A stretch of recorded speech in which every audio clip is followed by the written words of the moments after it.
And now I don't talk too much about mushrooms and how they can help with addiction. So I was in Cambodia at the peak of my alcoholism, knocking on death's door, turning yellow. I rented a villa and we're having a party. And somebody brought some along and I thought, we'll do this to party. And then it wasn't a party. It was a rip out of your body. It's time to face the music of your own karma and really evaluate yourself. The trip wasn't in any way negative. It was very, very powerful because it was a very high dose. When you go deep into addiction, it's not because you're wrong in any way or you're doing something wrong. It's part of your path.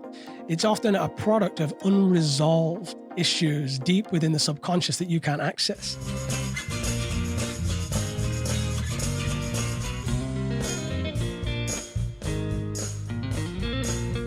Welcome to Fruiting Body Podcast with your host, Brendan. Today, we have another legend of a guest. It is Ryan from the most popular, most famous YouTube channel, Life in Bamboo. Now, Ryan's just down for the week. He's going to be doing some crazy videos. I guess not that crazy. Filming different land for sale. We're going to be going to visit one of the guests that have been on a previous episode. It is Wade Lethem.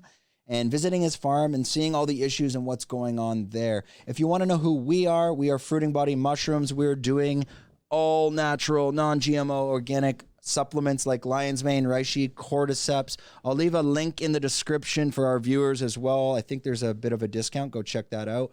It is only on Lazada at the moment. Soon we will bring it on Shopify to the US. We're just waiting on Hans's brother to get that all up and running. Now, if you're tired of listening to me ramble, we got timestamps below so you can navigate this episode by the chapters. And I'm sure a lot of the fans watching this are from Ryan's channel because I don't really have any. So it's growing. Yeah, it's growing slowly. Process. So if you are from Ryan's channel, go down, hit the subscribe button, hit that bell. We're very diverse in the guests that come on here. We're trying to keep it very rangy instead of too specific. So without further ado, let's get this podcast started. Thanks a lot, Ryan, for joining us. Thanks for inviting me. Perfect. Now, in case people aren't aware how we do it on the Fruiting Body podcast, it is purely, we want to tell the story of expats living in Thailand and really get into the nitty gritty of what even brought you here. Because I think a lot of people are interested in how these specific people that are living in Thailand, how did they even get here? So could you just start it off on day one, even prior to coming to Thailand? Ryan, where are you from? What's your story? So originally born in Bolton, grew up in quite a tumultuous time as a child. I won't go deep into my childhood, but it wasn't exactly stable. And I mention this because it's the underpinnings of where I'm going to go with this story. But good mum and dad, working class family from Bolton. And I guess, my story of Thailand really began at university. So I started a number of little companies at university. I used to manage nightclubs there. I started a marketing company there and very sociable, very entrepreneurial role. And so when I graduated from university, I just left. My university town, Lancaster, and I went to run a nightclub down in Cambridge. And you could say at around 25, 26, much younger actually, about 20, I was at the peak of my career in the nightclub business. I was running this club in Cambridge, and one day I just felt like if I was going to stay in that job in Cambridge at the peak of my career at 20 years old, that I'd be stuck there forever. That this would be my life forever in the corporate world. Although it was a fun job, it was running nightclubs, it was very social. I just felt like the map was already laid out in front of me, and I felt a calling, and that calling was to come to Thailand. And so 15 years ago, it seems like a long, long time ago now, I walked out of that job in Cambridge, and I said to my colleague, I'm leaving. And she said, will you get me a tuna sandwich? Because she thought I was going to Tesco. But I said, no, I'm leaving to Thailand. And I don't know why Thailand. I don't know what reason motivated me. It was just a call from within to originally go and travel. I didn't think, I'll go to Thailand. I'll be a 15-year expat. It was really just to, at first, travel, see the world. It's that, I talk about this a lot on my channel, but I believe that there's a call in every human heart to go on an adventure. And it's very much Joseph Campbell's The Hero's Journey. I think there's a call within us all to go on an adventure. And the best way I can describe it is that call. I ended up here 15 years doing a lot of different stuff. I worked in corporate here for a while. I started a jazz lounge in Hue Hin. I'm a saxophone player. I built 2 English schools, one in Hue Hin, one in Ratchaburi. So I ended up, again, getting myself, following the hero's journey, coming to Thailand, falling in love with this country, learning the language, loving the people, loving the culture, feeling more at home here than I'd ever felt anywhere else in the world. And I stopped into Nepal, I stopped into Cambodia, I stopped into Laos, all those places. You do the backpacking trail, right? But here there was just something about it that made me feel very much at home. And then I ended up getting into corporate again. You know, the pull of the entrepreneur is when you are it's a blessing and a curse, but if you're a very creative person, you want to create things. You want to work for yourself. And starting my English schools and then my jazz lounge, I found myself again working really hard, working all hours as entrepreneurs do. You know, they say entrepreneurs work 7 days a week, so they don't have to work 5 days a week. And that's true of entrepreneurs. And then I was hired by Bill Heineke from Anantara Hotels. And I also had to work up and in a position there. And I became a senior manager for Anantara Vacation Club. Now, this company is minor, so it's one of the biggest hotels in Thailand and in Asia. And then I also then moved into building the coffee club in Bali. So I took the coffee club brand from Thailand and moved it into Bali. Then again, I'm there again at the peak of my career, working really hard in corporate, feeling trapped, feeling depressed, feeling a prisoner of my own success, feeling empty, not particularly in a position where I earned a lot of money, but not in a position really where I was able to be kind of creative, or I felt an epic sense of freedom to be who I felt I really was. After that, I walked away. From that and became a YouTuber. But I'm the most unlikely YouTuber that you would ever imagine, because my personality is not suited as such to social media or being famous or people knowing you. Like even when I walk down the street here, there's somebody that watches the channel and they're like, hey, dude, Naked Guru. But it isn't my personality to be on YouTube. I'm the most unsuspecting person that you would expect to be in the public eye, because I'm a very private person and I'm an introvert. And so I walked away from the career, and now I do YouTube. I have my channels, Life in Bamboo and The Naked Guru, which some people will be familiar with. My channels are very much, I wouldn't say I'm a Thailand vlogger. I get lumped in with a lot of Thailand vloggers. I vlog in Thailand, but that's a circumstantial facet of my location. It's like a specific niche of your content to your lifestyle and other people living that. I think before we just jump right into that whole transition in the process from, again, leaving another corporate job, was that another, hey, I'm going to get a tuna sandwich? Oh, man. In the second time when I was called to leave the corporate job, I was so sick, mentally and physically sick. I was getting pain inside the body.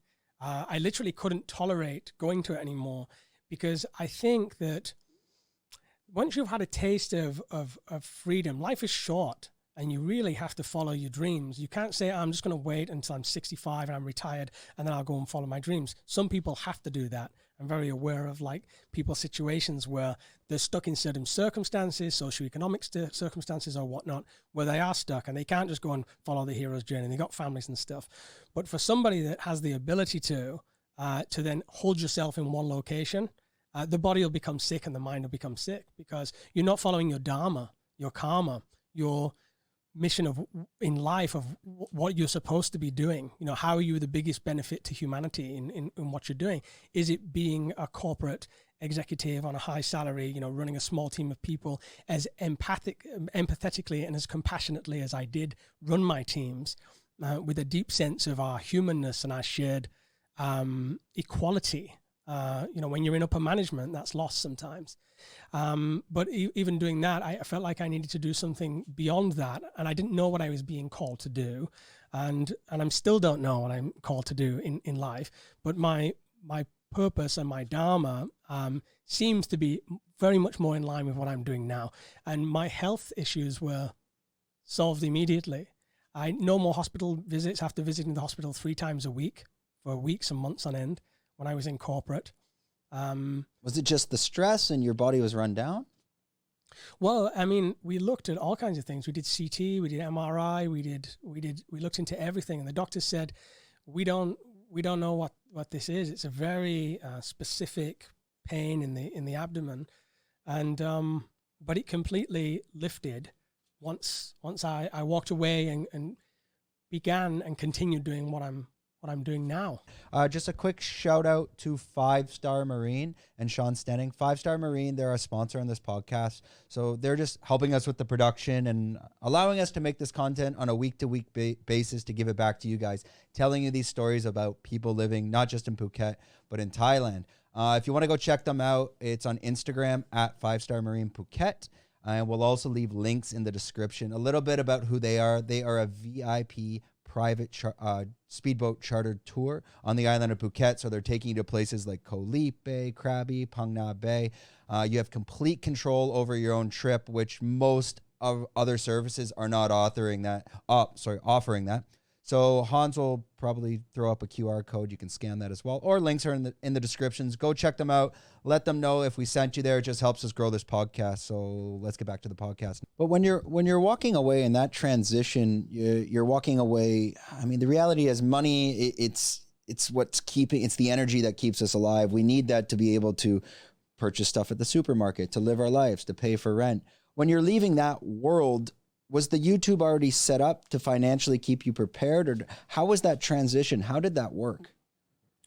Well, on this occasion, post-COVID, I went back to work. So I'd set the channel up during COVID, where we kind of, for anybody that doesn't know the channel, we built bamboo huts, and we lived in them. We've been developing our land as a family, and it's just living in rural Thailand, quite an alternative lifestyle. But my plan was always to go back to work, and that was the long-term goal. So it was when I went back, that's when all the health issues flared up, and it was very much like, this is not what you're supposed to be doing. You're supposed to be whatever you were doing before during COVID, when we had this moment of freedom where you could kind of just do whatever you wanted. And I thought the world was going to end. I think a lot of people had that in the back of their mind, that this is it, guys. This is survival. That was what I was supposed to be doing. So I left and I went back to it. Now you start the channel. The channel is an immediate success. What was the intention? Well, I originally started The Naked Guru as a podcast, a lot like this. And that was years ago, years before even COVID. And I was talking to people like Rupert Sheldrake and reached out to Dennis McKenna. And the main story behind that is, when I worked in the nightclub business, I became an alcoholic. It's a symptom of that industry, landlords and people that work in that industry. It's the alcohol is a big part of your life. Every day you drink with somebody, and maybe they're only drinking at the weekend, but then on Monday, Tuesday, there's somebody else to drink with. And I was like a host manager. So my job was to drink and have champagne with the celebs in the UK and stuff, and treat the DJs. And it was a party lifestyle. So that was the basis, along with some childhood stuff, of my original development of alcoholism. Thailand took that to an extreme, because anybody knows here, it's like anybody knows Thailand knows that it's very easy to treat it like an everyday holiday. And it's a pitfall of becoming an expat. It's a pitfall of living here, because you've got the beautiful beaches, you've got people, you've got social environments. And so this wasn't the main reason, but the medium, the environment that I was in, having a jazz lounge and playing saxophone on stage every night, it just led to a deeper and deeper falling into my addiction. And alcoholism is a very strange phenomenon, because people think if you're an alcoholic, you're like in the gutter, like you're wasted all the time, like you've got no money, you've lost control of your life in some way. But alcoholism affects different people in different ways. And I was a very high functioning alcoholic, which means that you wouldn't even know that I'd had a bottle of whiskey in the evening, you know. And And I was very sociable, very happy, able to perform, able to run my business. On the outside, nobody would know until one day something snapped. And it was like the roles were reversed. I became the slave to alcohol. And actually, I saw at that point in time, we'd had discussions with my family that was it. I was going to die because I was getting a swollen liver. I was 2 or 3 times this weight. And so I was kind of preparing for the end until I had an experience with psilocybin mushrooms, which allowed me in that experience. My degree was in psychology. So I had quite a basis in understanding Jungian psychology, Freudian psychology, understanding religion. Jung talked a lot about religion and some spiritual esoteric grounding. But when I had this experience, it was like an out-of-body experience. It was a little bit like Ebenezer Scrooge meeting the 3 ghosts who told me, like, you're a bit of an asshole, dude. Like, your ego is inflated to a crazy extent. You're obviously addicted. You're not being beneficial or helpful to people within your life. And in this one experience over a number of hours, I'm sure many people have had it. Some people won't have. But if you want to know more about it, Johns Hopkins University research, of course. Through that experience, I was able to undergo what I see now as like a death and rebirth experience. And from that day, I didn't need to drink again. I didn't need to smoke again, and overcame the alcoholism. And that's when, from that moment, I knew I wanted to talk about this, and I knew I wanted to get that to a wider audience of other people. And that's why I started the podcast. Later, that podcast, which wasn't very successful and didn't go very far, because you're talking about stuff that not everybody resonates with, not everybody even knows about. This was 10 years ago, you know, so it wasn't as popular as it is now to talk about psychedelics and entheogens. And so in the end, I turned the camera on myself and my family, my little boy, and what we're building in rural Thailand.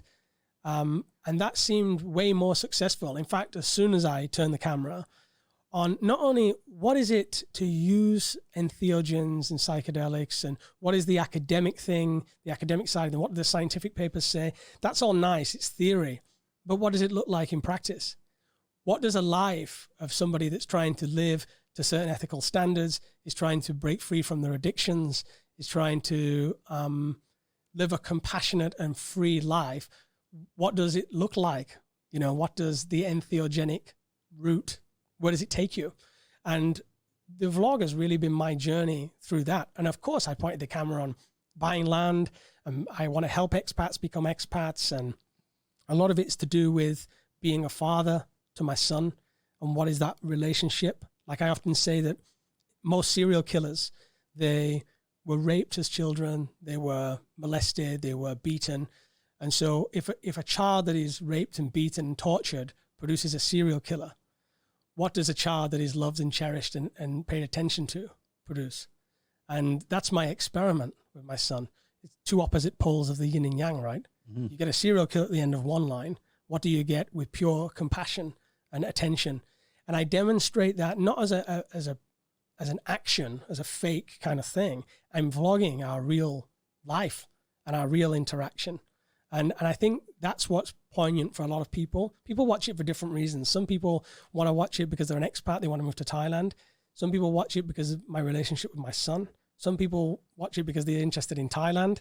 The viewer base is very varied. Some people watch it because they're interested in theogens and they like that message. So it's a real mixed base. And now I don't talk too much on the channel about mushrooms and entheogens and how they can help with addiction, but I'll tend to slip it in there where I can.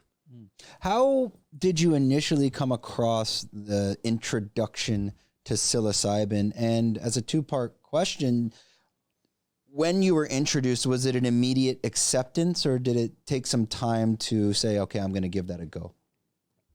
Well, it was an accident. So I was in Cambodia and at the peak of my alcoholism, knocking on death's door, literally, turning yellow. And I rented a villa and we're having a party. And we're all getting together and we're all going to party. And somebody brought some along and I thought, well, I'll do this to party. And then it wasn't a party. It was a rip out of your body. It's time to face the music of your own karma, and really evaluate yourself. Look at yourself, not in a negative way. The trip wasn't in any way negative. It was very, very powerful because it was a very high dose. It wasn't negative. It was very cathartic, and as many of these trips are, there's a lot of crying involved. There's a lot of release of emotion, pent up emotion. When you go deep into addiction, it's not because you're wrong in any way or you're doing something wrong. It's part of your path. Everybody's on the path. There's nobody that's not on the path. You can't not be on the path, even if you're deeply addicted, you're an alcoholic, whatever. It's often a product of unresolved issues deep within the subconscious that you can't access. And what I come to find out is the second part of your question is my initial experience with it made so much sense because of my psychology degree. I'd studied therapy. I'd studied how the mind works for years. And so Jung made a lot of sense to me. If you read Jung managed to achieve his insight on the nature of the self and who we really are, who you really are, who I really am, without any entheogens at all. So it was when I mixed entheogens with Jung, that was a powerful combination where I thought this is unbelievably life-changing for me and for everybody else. I mean, the data is out there. You know, the meta-analysis of people that were addicted and have taken psilocybin or LSD on a high dose, it's got like an 80% success rate in curing addiction. It doesn't cure addiction by saying, hey, you stop drinking, you're an arsehole. It stops drinking because the reason that you drink is from the unresolved trauma. So you're healing the underlying trauma, and you don't need the drink anymore. Drinking is just like meditation. Meditation is the cessation of thinking. So what do you do when you drink? It's cessation of thinking. It's like cheap and quick meditation. So the alcoholic's pursuit is a spiritual journey. It's a pursuit of mental extrication from their predicament, and their mental environment, which is very much predicated on their childhood. Mm-hmm. So it's what happened to me as a child, or what trauma did I undergo in the majority of cases, not in all cases. Nothing I say applies to everybody. But and then the psychedelic is the key that opens the door to resolve the trauma if you're successful with it under the correct conditions. And so once I saw what it was, that it wasn't a drug, then I pursued it. And you start with Terence McKenna, Aldous Huxley, Albert Hoffman, right? Yep. And you find out, whoa, there's a whole load of people talking about this. Ram Dass, for instance, Richard Alpert, who wrote The Psychedelic Experience with Timothy Leary. Ram Dass, Richard Alpert, was a psychologist. So, and he had already a background in the pursuit of to know oneself. That's what psychology is. It's the study, psych is mind, ology is the study of the mind. And what is but the mind? It's all mind. So it's the study of yourself. And I think people that are drawn to study psychology, to learn about serial killers, to learn about themselves and who they are, I think they have got a predisposition to working with entheogens, because the revelation that happens with them is extraordinary. If you already have a theological basis, it's extraordinary. And to find other people like these guys that have been saying this for years, long before I accidentally discovered it, is very comforting at a time where you go through, there's a lot of grief in death through psychedelics, because death is a psychological phenomenon.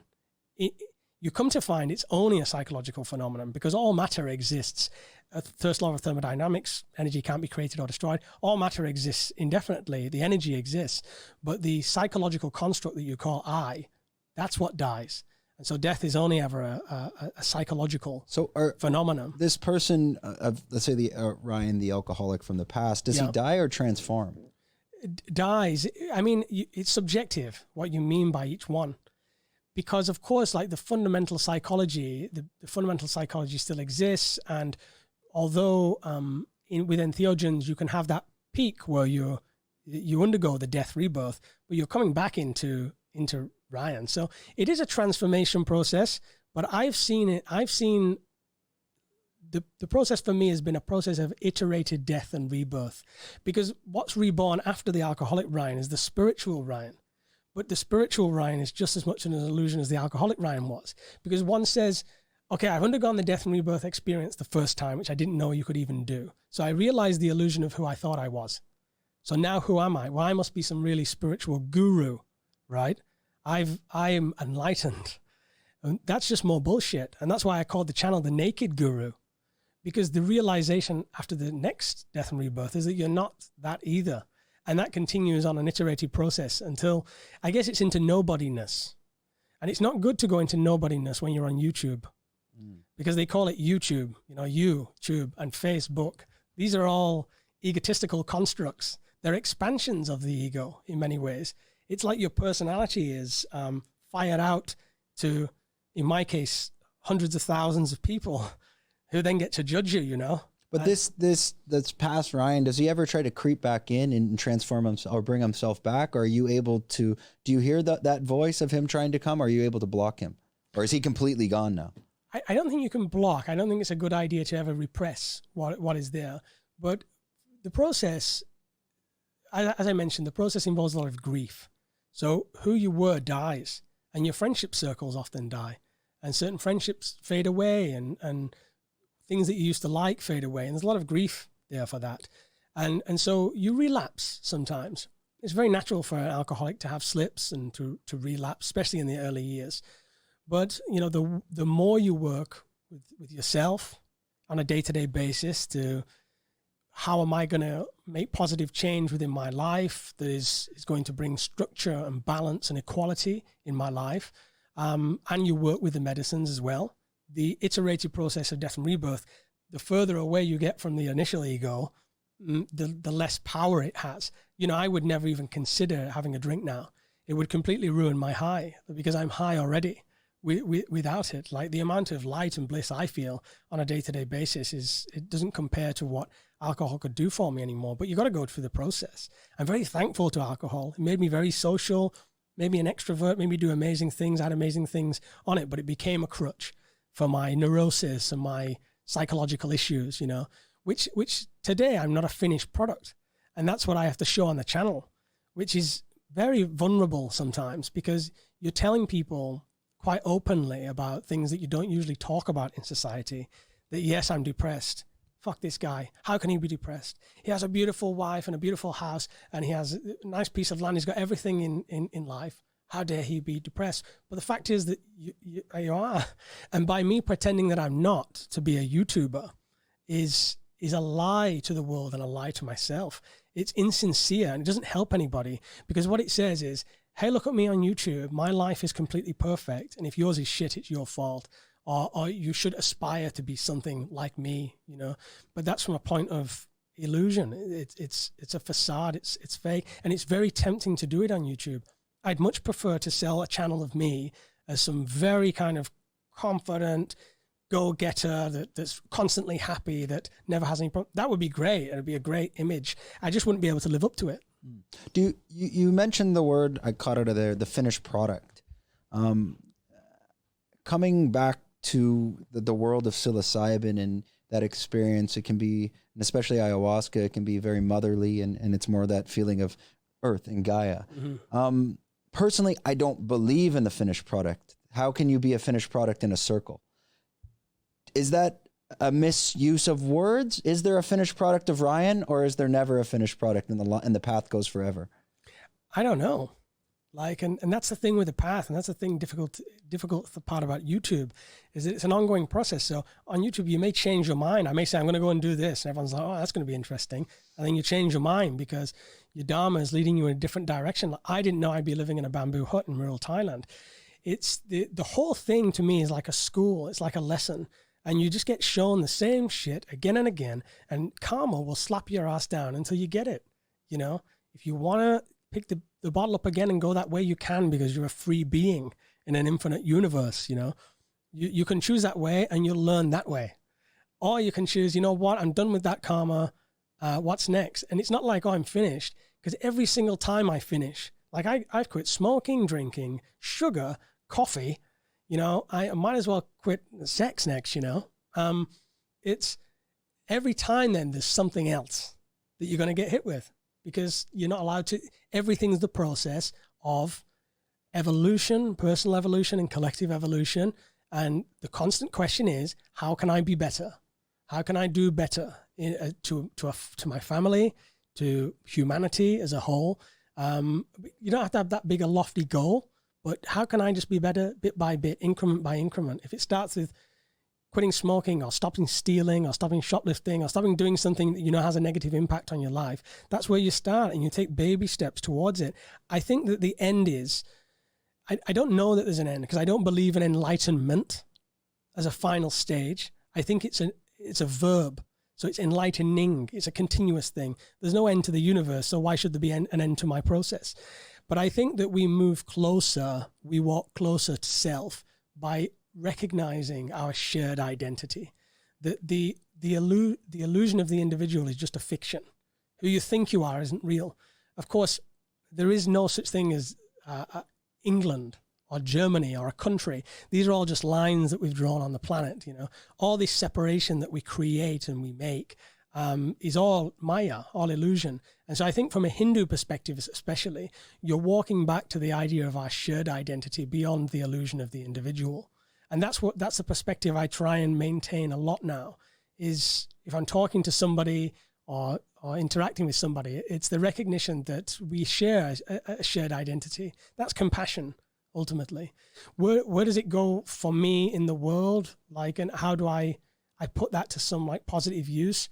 I think I'm just demonstrating love as a father to my son, as a provider to my family, like in my very small way. Like my YouTube channel is really nothing. It's a big channel in some context, but I don't put it as like, oh, look at this is amazing, I'm changing the world with this. I'm just pointing a camera at me with my family, you know, and that I get emails about, that I get comments about. People like from Singapore, some old lady in Singapore messaged me and she's like, I have nothing in my life but to watch you interact with your kid because her children have passed away. And she said she watches it for that. So if that's the difference that I'm making with the channel in some positive way, or I inspire somebody to come and live in Thailand, or I inspire somebody to say, I'm going to quit drinking and I'm going to use the medicines that may be available to me to do that, then my mission is complete. And that kind of shit just breaks me down, man. Yeah, well, I mean, I think when you're creating those channels, and it's hard to just have a goal. I don't really think you determine the goal of what your audience is going to feel. There could be endless goals. If you have 50,000 people in theory watching it, there could be 50,000 goals from each person. What is the goal for you? Like, what is next? I recently watched one of your videos and you're talking, I think the farm's done. I think we're here. So as someone, would you consider yourself extreme and jumping from extremity to extremity and kind of diving all in? And to expand on that, like as things start to come to fruition or to the point of maybe this is the end of the line, what's next? Is there something knocking on the door for you of, I want to pursue what is next? The process of coming back to self and the shared self is also a process of coming back to presence. So it's not projecting to a future and saying, I'm going to do this, I'm going to do that, it's going to be like this, it's going to be like that. I made that mistake so many times in my life. I built so many mental prisons that way. When I was in corporate, I thought I'll never be able to leave here because I earn so much money and I'm going to be at the top of this company in a few years. I had a route to the top, but I built a prison in that, this projection into a future of me in a suit in Bangkok, you know, and it felt like a prison in the end. And so you're not dwelling in the projection of the future, and you're not dwelling in the past. Like, I can't even remember what I did 2 days ago because I just don't need to replay anything from there. It is irrelevant, the mental movie of the past. So it's a movement into presence, you know, like Eckhart Tolle talks a lot about it, the movement into presence. And so from that point, when you're in presence, you make the decision then. I don't make the decision now for, oh, this is what I'm going to do for this. Of course, you can make brief trips and plan. Okay, I'm going to vlog a little bit about land. But that was only because in the present moment, I did a video about land and people really liked it. So in that present moment, it felt right. You reached out to me on Instagram. You know, I read your message and your energy and what you're doing felt very right for the channel. You know, I don't really I have nothing to get out of it. It's more like a passion that we share for the mushroom. And so that felt right. And so whatever feels right intuitively in the moment, that's the call. It's the hero's journey, because the hero's journey is a circle. Yeah. You start where you are, you're in a terrible predicament usually. You go off, you leave everything that you know, you go into the depths of despair and you learn and you fight the dragon, and then you come back up again and you're back where you started again, right? And that is a physical journey, travel. Okay, that's great. It's a mental journey, because you know that's the psychedelic experience too. You're not going seeing rainbows and unicorns in the psychedelic experience if you're doing it properly. You're going into the depths of your own mind, and your own mind is fucking horror, because all of the heaven realms, all of the hell realms exist within your own mind. So do you think that journey, instead of it being a full circle, is maybe more like a Fibonacci sequence? Well, as in, like, you're not closing the loop. You never close the loop. Like, if it's here, you don't touch here, you kind of pass, and then you come past. It's a spiral. And you're going around and around and around that. So every journey, even this, me coming to see you, it's another little hero's journey. It's getting out of the comfort zone, doing something that is not massively comfortable to me to interview on topics like this. But it's another little hero's journey. And it's the same call that made me leave my corporate job. That following that call, it's sometimes, you know, your shit is so hard that you can't hear it. Like, you've got family pressures, you've got bills, you're a single mom working 3 jobs to make ends meet. You ain't got no time for no hero's journey call. You know what I mean? I can't be complacent or flippant with it, because it doesn't apply to everybody. But when you've got clear opportunity and you've got a body, you're blessed with a healthy body, and maybe you've got a bit of money in your pocket, a few $100s, and you don't have any ties. Maybe you got yourself debt free, which is something I talk about a lot on the channel as a spiritual principle to freedom. Getting yourself debt free is a spiritual move, not only a financial move. But when you've got that opportunity and you hear the call, you have an obligation to take it, because I think the universe works in a way that it'll crush you if you don't. It crushed you, because I felt it. I felt like I was being crushed under the weight of not following the call. And that's just been my karma. That's been my dharma to do that kind of stuff. And as you pass this knowledge and information onto your children as well, I mean, you're putting them on that right path at such a young age. We not looking too far into the future, but again, focusing on the present. This is your objective. This is your whole life. This is your real path, the future of your children. Where do you see them going with you on this journey, and where could that lead to? It's a very open-ended question. Well, firstly, you know, if I practice what I preach, it's none of my business. It's none of my business. My business is in the present moment to provide love and attention, particularly for children, and having studied child psychology also. Attention, what is attentionness? Attention. Attention is consciousness. Attention is directed consciousness. What are we at the deepest level? You know, beyond the identity, beyond the ego, behind what the Hindu principles point to is consciousness, Atman. You know, the Buddhist is just the same, but switch the other way. It's just emptiness, empty consciousness. And so what children want most is your presence and your consciousness in the moment. And through that, you can trust the universe to do its thing. I trust in that process, that I know that if he's got the love and attention, that he'll make mistakes, and that he'll maybe go off and be a drug addict at some point. That's his karma. It's none of my business. Like, I'm a temporary custodian of this incarnation, just as I'm a temporary incarnation here. You know, you start to look at things. You know, the more I work with the medicine, the more in my day-to-day life without medicine, for maybe over a year now, you start to see things from the perspective of oneness. Like, my son is me. He is the universe incarnate, clearly. You know, what else is he made of? He's made of the universe. That's what this body's made of, you know, as is my body. So I see it as like, it's one soul incarnating in multiple souls. And this is one birth that I've taken, and that's one birth my son's taken. And I feel as though he's got his own karma. And so it's none of my business to direct him or try and push him anyway in one direction or another. It's my job to present options to him where he may fall in love with something. So he's just learning piano at the moment. So I present options where he's like, I love this. But that's very varied. Like, it's sport, it's computers, it's music, and then he'll find something he loves, and that'll be his path. So that's the way I see it on a day-to-day basis. I'm not saying I'm right, and I'm not saying I'm the best father in the world.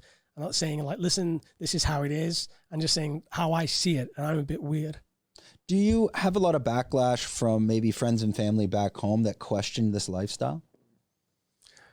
No, in fact, I think it's the opposite. I think that they, in many ways, wish they could do something similar. And of course they could. But what stops people from doing it is the mental prisons and constructs that we make. Do you think COVID helped push that and people realize, like, wait a minute, like, for example, if you took homeschooling and this lifestyle 20 years ago, people, the mentality of the human civilization in general, they pushed that back. They said, well, you got to go to the government schools. You got to live this lifestyle. You got to do this. Do you, again, going back to that question, do you feel that COVID has actually opened up everyone's eyes to, wait a minute, this world is so precious and could end any day, and maybe it is better to take control of your own life? Yeah, and it's a temporary cessation of the illusion. You know, when you start to discover who you really are at the deepest level, that is a stripping away of everything that you're not and everything that is not. It's like, for example, a £20 note is a £20 note just because we have a collective agreement that it has a value. But if I took it to a tribe in Africa and tried to pay for something there, they just laugh at me because they don't have a collective agreement that £20 note is a £20 note. Apply that to all of our systems in our culture, the 9-to-5 work, the mortgage, the getting the debt, the getting the credit card, the things that we do, school, college, university. Apply that to everything. You start to see, shit, it is an illusion. And COVID was this ripping away temporarily of, like, you know, pull the skirt up and what do you see? It's a bare naked ass. And it's, I think people, you know, a lot of in the spiritual communities, the new age communities were like, this is it. This is what we've been waiting for. It's the mass awakening. And I think for some people it was. Some people woke up and was like, shit, actually, we don't need to do this, and we can work from home, and we can do our own thing, and we don't have to be slaves to corporations. And some people didn't have the opportunity to choose otherwise. But it's that until it's the next thing. You know, the death and rebirth in the individual body is at one level, but the collective death and rebirth is another level. Just look at the 60s and the 70s and the 80s and each of the decades that go on, how the whole collective changes. Like, it was one way in the 1920s and now it's the 1970s and now it is now.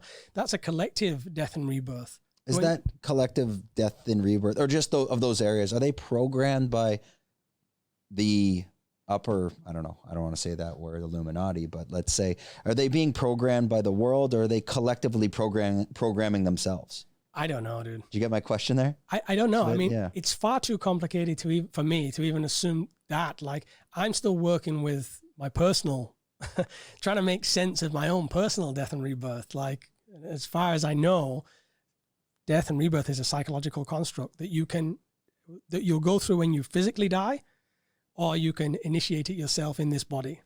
So I don't know about anything like that. Let's jump onto a lighter note for your followers that are going to be watching, and some of the filming we're going to be doing today. Essentially, we're going to Wade's farm, and probably they might have even seen this episode. When are we going to air this? Probably next Tuesday. So actually, this will probably be out before that content comes out. When you're putting this content together, like most YouTubers, that's what's good about my podcast. We don't really follow any formulas, because when you're podcasting, you just genuinely will bring on the people you want to talk to. But when you are getting involved in YouTube, sometimes the YouTube algorithms and gods begin to dictate the content. And today may be one of those cases where your content is doing so well of land for sale, and this will, I'm assuming, will all kind of build into that. So to jump more into my question of that content we're filming today and the future of your YouTube channel, what percentage is dictated by your passion and what percentage is dictated by the YouTube gods telling you what's good? It's about 80-20, because the majority of the YouTube is not like, me and my son don't plan to play and then film it. Me and my wife don't plan to, this is what we're going to do. We're just kind of filming what we're doing, or we're capturing Thai people living in the village, like making coconut cookies and snacks and things, you know, whatever. That's what we're capturing. So we're just capturing as it is. So the majority is not planned, and 80% of it is like that. The other 20%, I'm doing as an offering, because a lot of people have this dream of doing this, and they watch this stuff, and even if they're never going to do it, just running through the process of that dream to mentally escape for a little while, I think that's beneficial. I think it's good. I get loads of people reach out to me and say, thanks for doing these budget videos, which I don't want to do. I don't tell people how much I spend in a restaurant.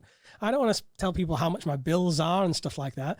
But I do, because then they can plan accordingly, whether it's for retirement, whether it's for they just want to escape the matrix. It's and so I see that as a service.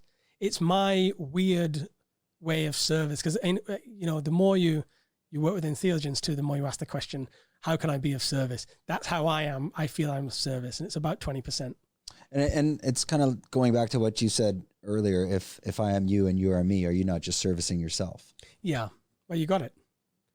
That's it. Okay. We're probably gonna wrap this up any minute. How are we? It's mostly 50 minutes. Oh, okay, perfect. So we'll go another like 10, 15. It's just mostly we want to make sure we're going to be meeting Wade today, and we got a whole social media team. We want to make sure it's done properly, and you never know with the rain here. But hey, the rain sometime is good. The mushrooms are coming. So, let's focus back on the psilocybin, and we had this discussion quite in depth back and forth. And I love the fact you're a voice note guy. Hans hates that I'm a voice note guy. Because it just makes conversation for me. I can't type out what I want to get out sometimes. Oh yeah. So we've gone back and forth about, once you get the message, hang up. And I've explained to myself that with the psilocybin, I've gotten the message. I've seen that movie. Even though I'm passionate about it, and I genuinely like to go foraging to service others and give it away for free. I've got that message. Can you speak on that, on yourself? The message received from your entheogens, and now where are you at this certain place in your life? I feel like a lot of it is to do with the extent of the trauma. So what is the extent of the childhood trauma? In many cases, if you had a relatively nice upbringing and things were cool and you had love in the family and things like that, maybe you have a little less work to do than someone, say, that was raped as a child by a family member. And so I feel that the process may take longer the more you're kind of working through. And you must be disciplined. You mustn't, but in my opinion, you must be disciplined in that you don't just take LSD every day, like you don't take mushrooms every day. Give some space for integration in between. But I think then when the process is over, or it's no longer required, because you require a medicine when you're sick. You don't require a medicine when you're not sick. And if you take the medicine when you're not sick, you're going to get sick, because that's just the way it works, right? And so I think you get to, I've been at points where I feel, no, I just don't need this. I'm going back to the same realization. So the same fundamental realization that, oh yes, it's all one. Yeah, you know this. Last time you got this message, whether you're working with DMT, very powerful, going back to the same, oh yeah, there's these interdimensional landscapes that you can hop from one to another. And there's these entities there that are going to greet you and talk with you and give you a download and say, use this in your life, but don't go and use it in your life. Don't keep hitting the DMT. And I've had friends that have fallen off the edge, huge time, called me up and said, Ryan, the world's going to end. Like, it's coming. An asteroid is coming. The entities have told me, and I'm like, dude, it's not going to happen on this day. And that date comes around and you explain it's not, because you can fall off the edge. Yeah. So it's about using the medicine properly and identifying if you're going back to the same realization again and again, the same thing to work on again and again. That's your point where you don't need any more medicine. Hang up the phone, even if it's going to be temporarily. In the early days, I said I'd never hang up the phone, but that was the addict in me. I thought, this is my connection to source, my connection to self, my connection to love. But that was just a grab for power. It wasn't a grab for healing. And so the entheogens, working with them over many years, kicked my ass in the end. It's like, no, it's not about power. It's about how do you use it now in your life. And then you become like now I feel like I'm my own source of that. It's like, I get it. I get what we're doing here. We're the creators of our own reality. We are incarnations of the universe, living out our life.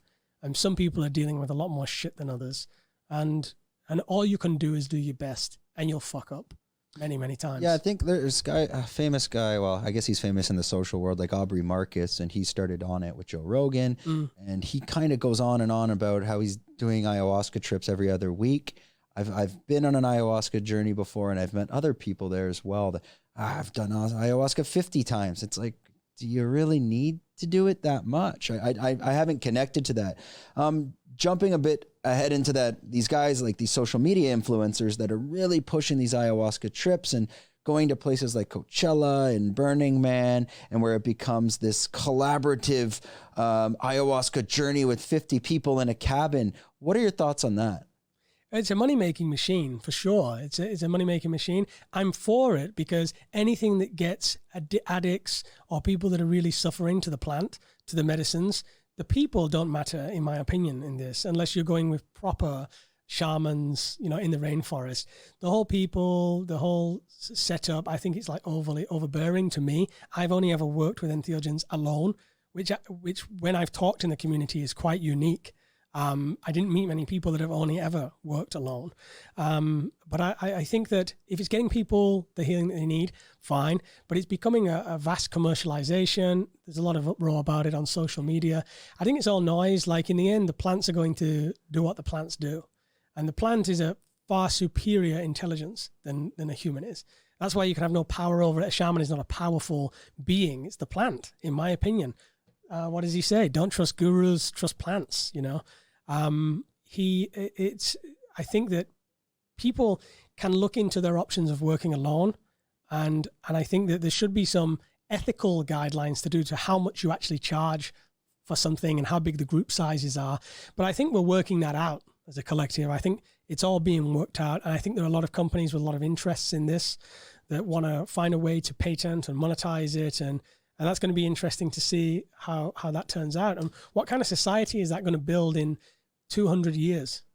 A society where you've got drop-in shops for ayahuasca or 5-MeO-DMT. Like what kind of society is that really going to produce? That's what I explained to you as well. Like if I've done the hero dose, but I was doing it like maybe once a year, and I never understood why people would want to do that in a room with anyone else.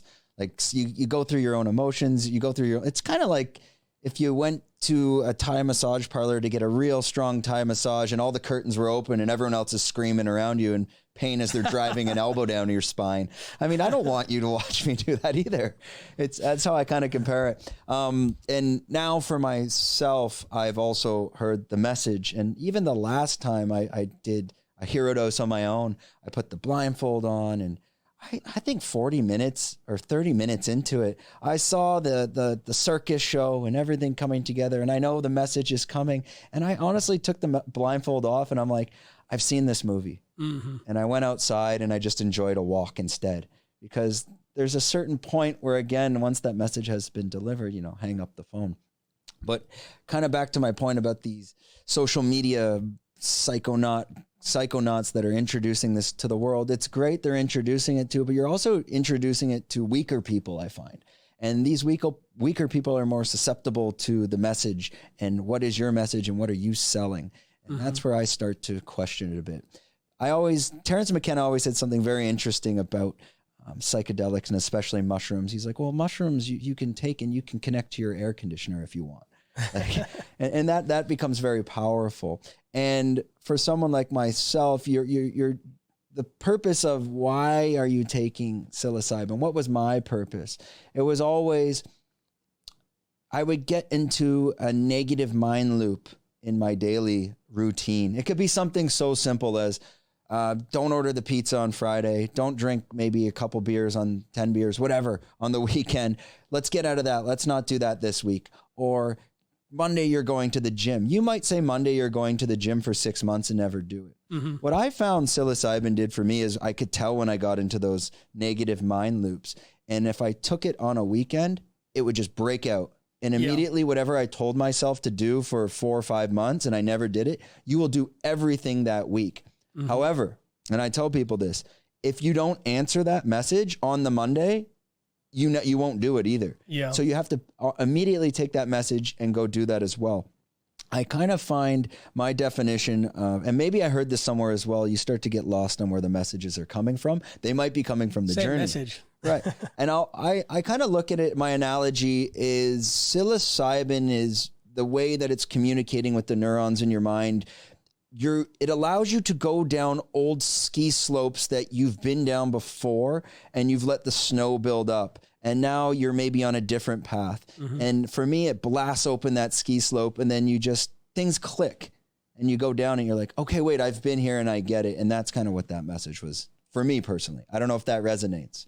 Yeah, I mean, it's, and I think that even now these days, if you've had a buildup of stuff, like you were saying, you had those thought loops, I think it's perfectly well, even if you've had the message, to go back. Like, I don't think you have to hang up the phone.